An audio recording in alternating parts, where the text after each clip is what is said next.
বন্ধুরা, আজকে তো মঙ্গলবার, আমাদের নিরামিষ। তাই ছেলে বলল, মা আজকে পরোটা তৈরি করো আর পনির তৈরি করো। তো শাহি পনির তৈরি করব। তো শাহি পনিরের জন্য আমি এখানে 200 গ্রাম পনির নিয়ে নিয়েছি। পনিরটা আমি আমুলের নিয়েছি, তোমরা তোমাদের যেটা পছন্দ সেরকম নিও। আর দেখো, এইরকম চৌকো চৌকো করে একটু মোটা মোটা করে কেটে নিয়েছি এইভাবে। আর এই পনিরের জন্য আবার একটা স্পেশাল মশলা তৈরি করে নেব।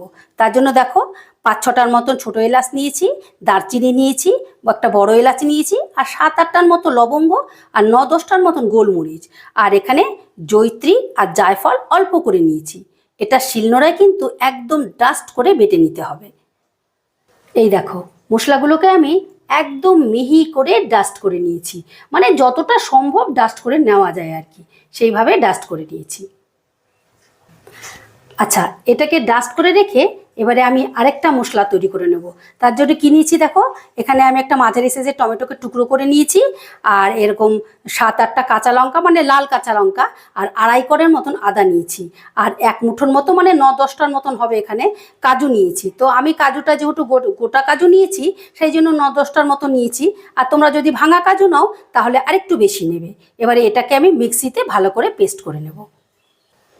দেখো, এই রকম একটা মিহি পেস্ট করে নিয়েছি। আর পেস্টটা যত মিহি হবে ততটাই কিন্তু গ্রেভিটা খেতে টেস্টি হবে। তাই যতটা সম্ভব চেষ্টা করবে মিহি করে পেস্টটা করতে।